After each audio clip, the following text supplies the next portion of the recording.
यानी हम मान लें कि नीतीश कुमार जी मुख्यमंत्री बने हैं तो वो फर्जी मुख्यमंत्री बने हुए हैं। पहले कुछ था। अरे भाई जानते हो बच्चा न हो। अरे तुम तो बहुत बच्चे न थे। अगर नीतीश मोदी जी का चुनाव हुआ तो वो फर्जी मुख्यमंत्री बने हुए, या हम जितने विधायक हम भी चुन करके आए हैं तो वो फर्जी वोटर से आए हैं। बैठो न कुछ किया। अरे इसकी माता थी तो उसी पर न बोल रहे हो, क्या है? अगर आपको इतना ही कराना था, इतना ही कंप्लेन था, तो आप लोकसभा के चुनाव के बाद आप प्रक्रिया शुरू कर देते। और उसमें तुम्हारी माता साथ में मंत्री रही, आज तुम मुख्यमंत्री रहे। और उसके बाद क्या उस समय की स्थिति है? वही विदेशी के वोट से नरेंद्र मोदी प्रधानमंत्री बन गए। वही विदेशी वोट से नरेंद्र मोदी जी प्रधानमंत्री बन गए। के लिए बोल रहे हो? जब उम्र तुम्हारा कम था, तुम्हारे पिताजी 7 साल मंत्री थे। अध्यक्ष महोदय, लालू जी कहते हैं वोट का राज मतलब छोट का राज। संविधान में हम सब लोगों को ये अधिकार मिला है कि जो भी व्यक्ति 18 साल का अगर हो जाए तो उसको एक वोट देने का अधिकार है, चाहे कितना अमीर से अमीर व्यक्ति हो या शक्तिशाली व्यक्ति हो या अंतिम पैदान पे खड़ा हमारा व्यक्ति हो। इस संविधान ने सबको इक्वल पावर दिया है, समान अधिकार दिया है। और आप जानते हैं महोदय कि हमारे एसआईआर जो प्रक्रिया हो रही है, हमको इसका विरोध नहीं है, एसआईआर का विरोध नहीं करते, लेकिन जो प्रक्रिया, जो पारदर्शिता होनी चाहिए, ईमानदारी से निष्पक्ष होकर के चुनाव आयोग को काम करना चाहिए था, वो ये काम नहीं कर रही। इसका हम इस सदन में हम खंडन करते हैं और ये सच्चाई है महोदय। मतलब चुनाव आयोग का ये कहना है कि हम जो है कंप्लेन मिला कि बाहरी वोटर आ गए हैं या बाहर के अंदर आ गए हैं, ये उनके न्यूज के सूत्रों से मिला। शर्म की बात है कि अभी भी इतना बड़ा ड्राइव एसआईआर का चल रहा है और इलेक्शन कमिश्नर अब तक जो है प्रेस कॉन्फ्रेंस करके अपने पक्ष को नहीं रखे हैं और सूत्रों से खबर मिलती रही है। 2003 में ये ड्राइव हुआ था महोदय, जब अटल जी की सरकार थी, उस समय 1 से 2 साल लगा था इसको करने में, और अब ये जाकर के हो रहा है। यानी इन बीच में 2025 और 2003 के बीच में कई चुनाव हो गए। यानी हम मान लें कि नीतीश कुमार जी मुख्यमंत्री बने हैं तो वो फर्जी मुख्यमंत्री बने हुए हैं। अगर नीतीश मोदी जी का चुनाव हुआ तो वो फर्जी मुख्यमंत्री बने हुए, या हम जितने विधायक हम भी चुन करके आए हैं तो वो फर्जी वोटर से आए हैं। तो इसका माने क्या है महोदय? ये सवाल ज्यादा हम समय नहीं लेंगे महोदय। 4 चीजों को लेकर के हम लोगों ने सवाल जो है पूछा था। एक समय को लेकर के, अगर आपको कराना ही था तो फरवरी में एक नया लिस्ट आया था वोटर लिस्ट का। अगर आपको इतना ही कराना था, इतना ही कंप्लेन था, तो आप लोकसभा के चुनाव के बाद आप प्रक्रिया शुरू कर देते। समय जो है लोगों को बचता, वो भी इस समय जब मानसून का समय है और हम लोग भी देख रहे कि कितने घर बीएलए लोग जा रहे हैं। खुद ही कई डॉक्यूमेंट्री हम लोगों ने वीडियोस देखे, कई निष्पक्ष ईमानदार पत्रकारों का हम लोगों ने वीडियो देखा है कि बीएलओ जो है खुद ही फॉर्म अंगूठा मार करके साइन करके अपलोड कर रहा है। और इसमें महोदय इलेक्शन कमीशन ने डॉक्यूमेंट मांगे, 11 ऐसे डॉक्यूमेंट मांगे। पहले बता दें, डॉक्यूमेंट के मामले में चाहे मैट्रिक का हो, चाहे बर्थ सर्टिफिकेट हो, डेथ सर्टिफिकेट हो, बिहार सबसे फिसड्डी राज्य है डॉक्यूमेंट के मामले में। मात्र 2.3% जो है बिहार के लोगों के पास वो डॉक्यूमेंट है महोदय। फिर भी वो 11 ऐसा डॉक्यूमेंट मांगा जा रहा है जो गरीब के पास ही नहीं है महोदय। क्यों नहीं आधार को जोड़ा गया? आप इलेक्शन कमीशन ने आधार को लिंक किया था वोटर आईडी से ताकि डुप्लीकेसी ना हो महोदय। क्यों नहीं राशन कार्ड इंक्लूड किया जाता है? क्यों नहीं मनरेगा कार्ड यूज करने के लिए अनुमति दी गई? बल्कि ये बात सुप्रीम कोर्ट में भी मामला चल रहा है। सुप्रीम कोर्ट ने चुनाव आयोग को फटकार लगाते हुए सलाह दी कि आप आधार कार्ड यूज कीजिए, आप राशन कार्ड जो है आप इस्तेमाल करने का काम कीजिए। लेकिन इलेक्शन कमीशन सुप्रीम कोर्ट के फटकार और सलाह के बाद भी खुल के सामने आके अपनी बात को नहीं रखा। 4.5 करोड़ लोग महोदय। एक मिनट, वहां से आप मोबाइल का इस्तेमाल नहीं कर सकते। पत्रकार दीर्घा से मेरा निवेदन है, आप वहां से ना तो फोटो खींच सकते हैं और ना वहां से आप वीडियो बना सकते हैं। कृपया ऐसा नहीं करिए। अध्यक्ष महोदय, हम तो अपना वीडियो लेकर के डलवा सकते हैं ना। आप बोलिए ना। हम तो निकलवा ही सकते हैं ना। नहीं तो यहाँ टेलीकास्ट हो ही रहा है ना, यहाँ तो टेलीकास्ट हो रहा है, लेकिन वहां पत्रकार दीर्घा में अनुमति नहीं है। सब लोग इसका पालन करिए। बोलिए। तो अध्यक्ष महोदय, पहली बात की डॉक्यूमेंट को लेकर सवाल है। 11 ऐसे डॉक्यूमेंट जो गरीब के पास नहीं है, कहां से हो जाएगा? डॉक्यूमेंट बनाएगा 25 दिन के अंदर? अब तो समय भी खत्म हो गया। कहां से 4.5 करोड़ लोग, बिहार के लोग जो है बाहर पलायन करते हैं। राज्यसभा में ये हमारे सांसद द्वारा सवाल पूछा गया। लेबर मिनिस्ट्री जवाब देती है कि लगभग 3 करोड़ बिहारी रजिस्टर्ड है लेबर जो बाहर रहते हैं। तो नॉन रजिस्टर्ड को आप मिला ले तो 4.5 करोड़ जो बिहार के लोग जो है वो बाहर रहते हैं। कुछ काम के लिए जाते हैं, कुछ छोटी अवधि के लिए जाते हैं, कुछ लंबे अवधि के लिए जाते हैं, लेकिन वोट देने वो बिहारी आते हैं महोदय। अब डर है कि उन लोगों का भी जो है वोटर लिस्ट से नाम जो है महोदय कट जाएगा। और चुनाव आयोग कौन होता है नागरिकता साबित करने वाला? ये काम भारत सरकार और गृह मंत्रालय का काम है। चुनाव आयोग का काम है निष्पक्ष चुनाव कराना। कहीं कोई कानून में अगर लिखा हो कि नागरिकता की बात है। यहाँ 2 उप मुख्यमंत्री बैठे हैं, दोनों उप मुख्यमंत्री सूत्र के हवाले से बयानबाजी शुरू कर दिए कि बांग्लादेशी आ गया, नेपाली आ गया, म्यांमार का आ गया। कल परसों ही सुन तो लो भैया, पर एक मिनट अध्यक्ष महोदय, सूत्र को क्या कहते हैं और सूत्र पर ही तो ये सारी बात कर रहे हैं। नहीं, सूत्र पर बैठो ना भाई। ये जनता को भरमाने का खेल बंद करें। नहीं अध्यक्ष महोदय, ये बरगला रहे हैं बिहार की जनता को। बहुत हल्के आदमी सिंडी बनाने वाले हैं।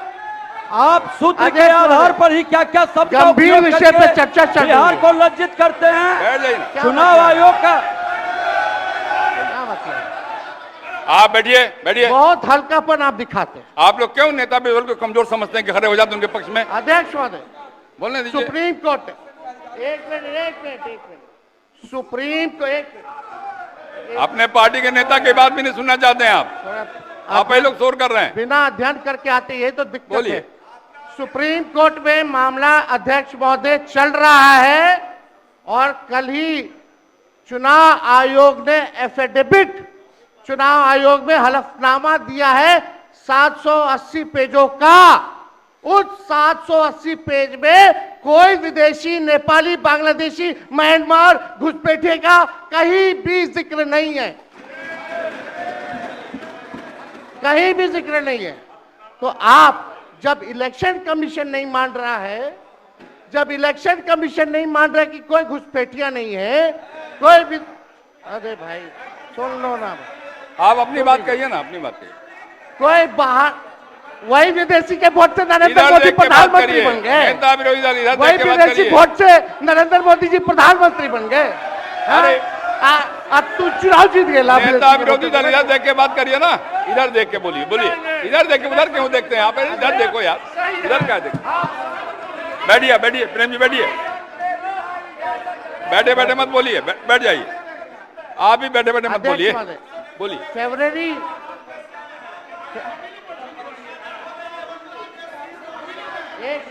एक नेता बोल रहे हैं, आपके नेता।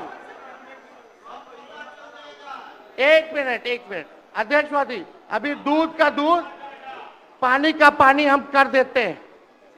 अभी सुनो भाई, बीजेपी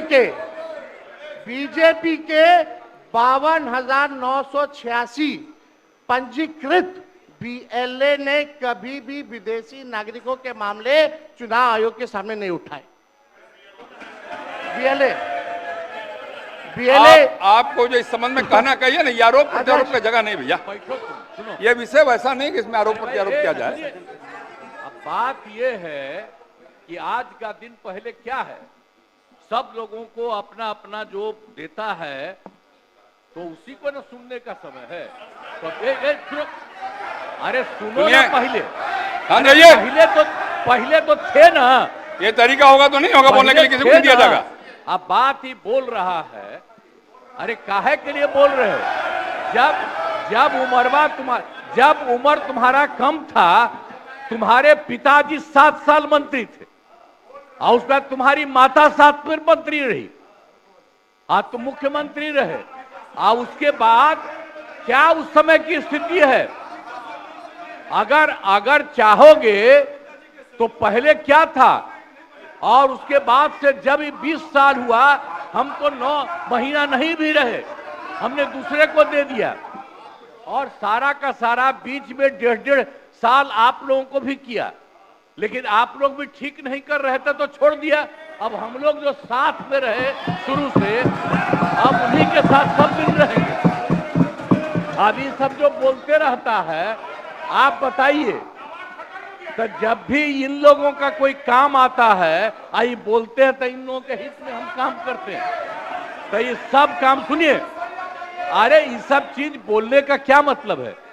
अरे आप तो आज तो तीसरा दिन है, 2 ही दिन और 3 ही दिन है, इसके बाद तो चुनाव होने वाला है। तो चुनाव होगा तो पूरे देश के लोग सोचेंगे कि क्या करना है, और हम लोगों ने कितना काम शुरू से किया है। क्या था वो ये बजट? अरे सुनो, हम बता रहे हैं, सुनो। अरे पहले का बजट आपका क्या था और कितना ज्यादा हम लोगों ने सबके लिए किया है? आज 3 लाख से भी ज्यादा। और केंद्र सरकार ने भी, सुनिए, केंद्र सरकार ने भी काफी मदद कर रही है। और मिलकर के बिहार में जो चीज की कोई कमी थी, हम लोग चारों तरफ घूम करके देखे हैं और जहां कोई कमी थी उसको भी कर दिया। और एक एक काम हम लोग कर रहे हैं हर दिन के लिए। जब भी कहीं जरूरत रही वो काम किए। तो अब मामला है कि चुनाव लड़ना है तो भाई चुनाव लड़िए, और चुनाव लड़ने में अंड बंड जितना बोलना है बोलते रहिए। लेकिन आप एक बात हम कहते हैं, अरे 2-3 गो महिला है, अभी बताओ कि पहले कोई महिला को कुछ दिया था? कोई महिला को दिए थे? अरे हम ही ने 50% किया, बैठो ना कुछ किया। अरे इसकी माता थी तो उसी पर ना बोल रहे हो? क्या है?